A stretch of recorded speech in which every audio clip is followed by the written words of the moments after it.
দুনিয়ার জীবনের তাৎপর্য এবং আখেরাতের পুরস্কার সম্পর্কে আজকের আলোচ্য বিষয় মহাগ্রন্থ কোরআনে কারীম সূরাতুল আনামের ৩২ নম্বর আয়াতে কারিমে আমি তেলাওয়াত করেছি। বিশ্ব নবীর জীবন আদর্শ থেকে দীর্ঘায়িত একটা হাদিসের কিছু অংশ আমি তেলাওয়াত করেছি। আল্লাহ রাব্বুল আলামিন যদি তৌফিক যদি এনায়েত করেন তাহলে আয়াতে কারিমা এবং এই হাদিসের আলোকে কোরআন এবং সুন্নাহর আলোকে গুরুত্বপূর্ণ কিছু বিষয় আমি উপস্থাপন করব ইনশাআল্লাহ তাআলা। সরাসরি কোরআনে কারীম থেকে আমি আলোচনা করি, ভূমিকায় না যে স্বল্প সময়। আল্লাহ রাব্বুল আলামিন পৃথিবীতে যা কিছু সৃষ্টি করেছেন জোড়ায় জোড়ায়, খালাকনাকুম আজওয়াজা, দুনিয়া আখেরাত, রাত দিন, সত্য মিথ্যা, হক বাতিল, স্ত্রী স্বামী, মহিলা পুরুষ, ন্যায় অন্যায়,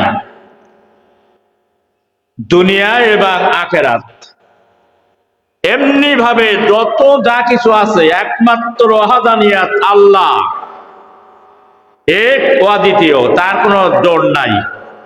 তাছাড়া পৃথিবীর সব জোড়ায় জোড়ায় সৃষ্টি করেছেন। তা আমরা এমন একটি সময় ছিল এই দুনিয়া আমাদের কেউ নাম নিশানা নেইনি, চিনত না, জানতো না। আদম সময়তে আমাদের কোনো নাম ছিল না। এমন একদিন আসবে আবার থাকবেও না, আমরা ইতিহাস থেকে মুছে যাব। আল্লাহ রাব্বুল আলামিন এই দুনিয়ায় আমাদেরকে মায়ের গর্ভের এক জগৎ থেকে আমাদেরকে এই আলমে দুনিয়ায় এনেছেন। আবার এই আলমে দুনিয়ার থেকে কিছুদিন ঘুরাই ফিরে আলমে বরজকের দুনিয়ায় নিয়ে যাবেন। তাহলে মায়ের গর্ভের জগতে সময়সীমা পর্যন্ত থাকতে হয়েছে, আলমে দুনিয়ায় সময়সীমা পর্যন্ত থাকতে হবে। আলমে বরজকে সময়সীমা নাই, অনন্তকাল। ওখান থেকে শুরু আখেরাত, চিরস্থায়ী, এটা ক্ষণস্থায়ী নয়। আর দুনিয়ার জিন্দেগিটা হলো ক্ষণস্থায়ী। তাহলে ক্ষণস্থায়ী দুনিয়ায় থেকে চিরস্থায়ী আখেরাতকে যারা কামাই করতে পারে তারা পরকালে বুদ্ধিমান এবং এই দুনিয়ারও বুদ্ধিমান। আর পরচালিত ভাষায় আমরা বলি, এই দুনিয়ায় যারা অনেক কিছু করতে পেরেছে, মেরে কেটে মানুষকে ঠকাইয়ে হক নষ্ট করে অনেক কিছু তৈরি করেছে, আমরা মনে করি লোকটা খুবই বুদ্ধিমান।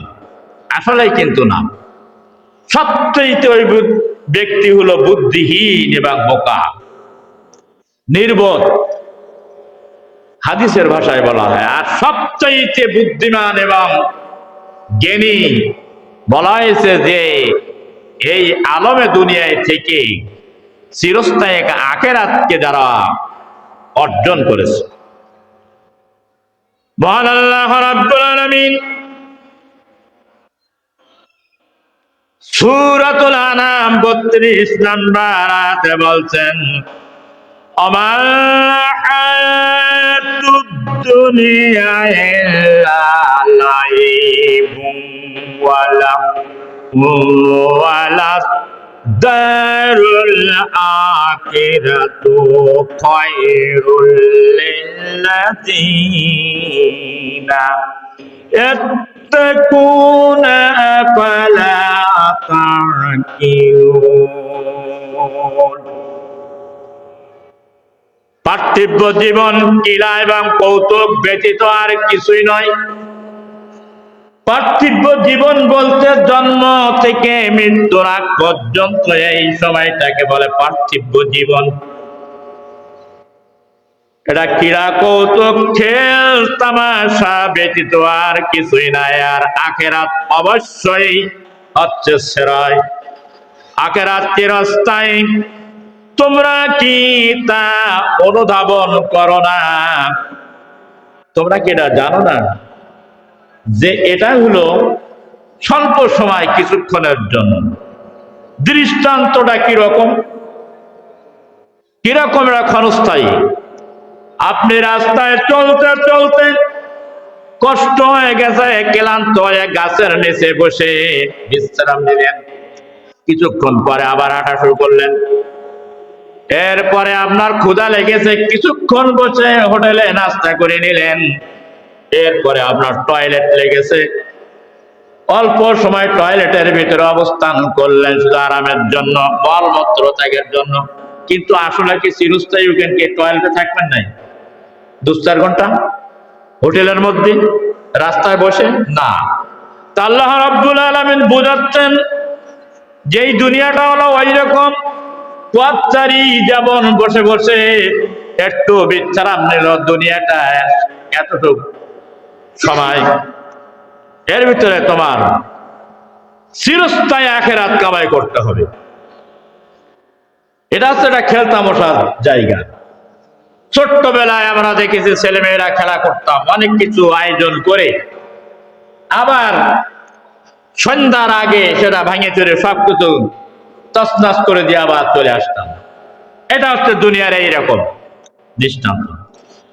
মহান আল্লাহ রাব্বুল আলামিন সূরাতুল আনকাবুত 64 নম্বর আয়াতে বলছেন, ওয়াইন্নাদ-দারাল আখিরাতু লাহিয়াল আয়ানু লাউ কানু ইয়ালামুন। এই পার্থিব জীবন ক্রীড়া কৌতুক ব্যতীত কিছুই নয়। নিশ্চয়ই পরকাল, পরকালের জীবন হচ্ছে তোমার আসল জীবন, প্রকৃত জীবন। যদি তা তোমরা বুঝতে, যদি তোমরা বুঝতে যেই দুনিয়ার জায়গাটা হচ্ছে অল্প সময়ের জন্য, আর পরকাল হচ্ছে প্রকৃত স্থায়ী জায়গা। বোঝো না কেন? আমাদের পরদাদা, দাদা, বাবা, চাচা, আত্মীয় স্বজন সব আমাদের আগে অগ্রগামী, চলে গেছে দুনিয়ার থেকে। আমাদেরও যেতে হবে সেই পথের প্রতীক আমরা। এরপরেও কি বোঝো না যে এই দুনিয়া থাকা যাবে না? এই দুনিয়াটা স্থায়ী জায়গা না, অস্থায়ী। আল্লাহ পাক এই কথাটাই বোঝাচ্ছেন মানুষের, মানুষের বিবেক দিয়েছেন বোঝার জন্য। সাপোজ দুনিয়ায় মানুষ আর জিন ব্যতীত যত সৃষ্টি আছে, ওদের ভিতরে আল্লাহ বিবেক সৃষ্টি করি নাই, আর মানুষ আর জিনের ভিতরে বিবেক দিয়েছেন আল্লাহ বোঝার জন্য। এখন যদি আমি বলি যে আজকে সবচেয়ে বড় একটি অনুষ্ঠান আছে, ওয়াজ মাহফিল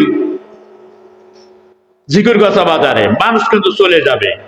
যদি বলি ওখানে একটা খাওয়ার অনুষ্ঠান আছে, তাও কিন্তু চলে যাবে। যদি বলি এখানে কিন্তু আজকে খুব বিপদ সংকেত, মানুষ কিন্তু সতর্ক বা অ্যালার্ট হয়ে যাবে। কিন্তু একটা পশুকে যদি বলা হয় যে আজকে এখানে খুব বিপদজনক, এখানে থাকা যাবে না, কাউন্সিল বাজারে তোর জন্য খাওয়ার খুব একটা বিরাট অনুষ্ঠান করা হয়েছে, যাবে না,